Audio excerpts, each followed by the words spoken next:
Hello everyone, আমি আবার আসছি আপনাদের সাথে এবারও ভোকাবুলারির উইক 3 রুটিন নিয়ে। আমাদের একটা রুটিন ছিল এক মাসের মধ্যে ভোকাবুলারি শেখার একটা গাইডলাইন আমি দিব। সেখানে এটা হচ্ছে week 3 guideline. Week 1 and 2 you have seen. প্রথম সপ্তাহে আমরা শুধু আর্টিকেল থেকে কিভাবে শব্দ খুঁজে বের করবো বা কিভাবে একটা লিস্ট থেকে শব্দ খুঁজে বের করবো সেটা শিখেছি। দ্বিতীয় সপ্তাহে কনটেক্সচুয়াল মিনিং কিভাবে বুঝে কিভাবে অ্যাপ্লাই করতে হবে সেটা শিখেছি। এবার শিখবো expanding and deepening knowledge. That means আপনি তো শব্দটা শিখলেন, সেই শব্দটাকে বিভিন্নভাবে একটা সেন্টেন্সের মধ্যে ব্যবহার করার অনেকগুলো পদ্ধতি রয়েছে। তার মধ্যে idioms and phrases one of that kind. তো আমরা সেই জিনিসটাকে অ্যাপ্লাই করব। এখন কিভাবে করব? আজকে এই সপ্তাহে আমাদের গোল হচ্ছে expand your word list with phrases and idioms uses.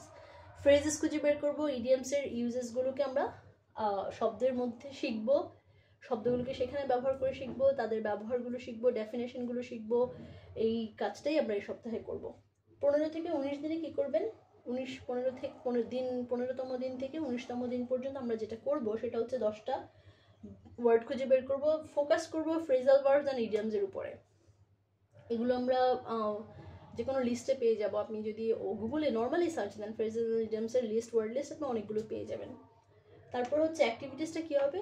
Idioms and phrases জানবো, প্র্যাকটিস করব, কনটেক্সটের মধ্যে ব্যবহার করব।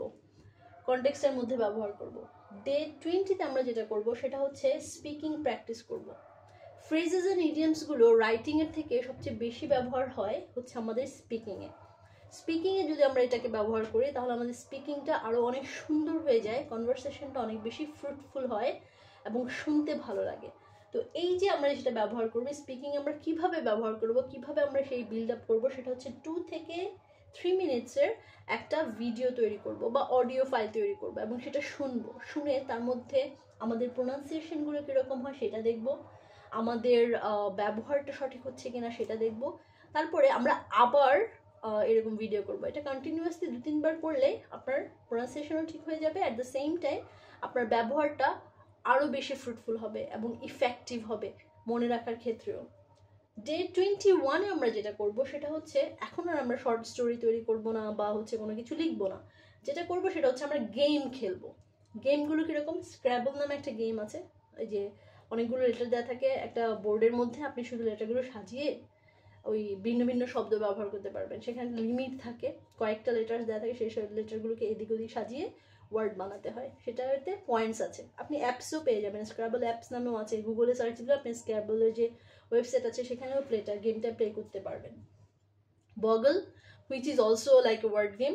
তারপর ওয়ার্ড পাজল, এটা অ্যাপস পাওয়া যায় ওয়ার্ড পাজলের, আপনি সেই অ্যাপসগুলোকে ব্যবহার করতে পারেন, অথবা আপনি অনলাইনে গেলে ওয়ার্ড পাজলের অনলাইনেই ফ্রিতেই আপনি পাজল গেমটা খেলতে পারেন। এই ধরনের গেমগুলো খেলাকে আমরা বলি চ্যালেঞ্জ ইয়োরসেলফ। এখানে খুব চ্যালেঞ্জিং জিনিসপত্র হয় এবং এটা খুবই মজাদার। I don't know, I feel very attracted to that. I don't know, maybe হয়তো আমি নার্ডি একটু, এই জন্য হতে পারে, অথবা আমি সবসময় ব্রেনটাকে কি বলে প্র্যাকটিসের মধ্যে রাখতে চাই, এক্সারসাইজের মধ্যে রাখতে চাই। এক্সারসাইজের মধ্যে থাকলে হয় কি, এটাতে সব কিছু চলতে থাকে এবং সব সময় একটা জিনিস জানা, জ্ঞান অর্জন করা, নলেজ যেটাকে আমরা বলি, ওই আগ্রহটা বাড়তে থাকে। এটা আমার ক্ষেত্রে হয়। সো উইক 3-তে আমরা যেটা করবো সেটা হচ্ছে আমরা আমাদের হোরাইজনটাকে এক্সপ্যান্ড করব, বাড়িয়ে দিব। ইডিয়ামস অ্যান্ড ফ্রেজেসের দিকে যাবো। হাজার ইডিয়ামস অ্যান্ড হাজার ফ্রেজাল ওয়ার্ডস আছে। তো সব কিছু তো পড়া সম্ভব না, যেগুলো আমাদের ডেইলি লাইফে সবচেয়ে বেশি ইম্পর্টেন্ট সেই 10টা শিখবো প্রতিদিন। তাহলে কি হবে, 50টা আমাদের শেখা হয়ে যাবে। এরকম 50টা করে শিখলে আমরা এরকম এক মাসের জিনিসটাকে যদি আমরা রিপিট করি তাহলে অনেকগুলো শব্দ আমরা শিখে ফেলতে পারবো এবং আমাদের প্র্যাকটিসটাও কন্টিনিউ থাকবে। So viewers, take care and keep practicing, keep learning, have knowledge, and like, share and subscribe. Thank you.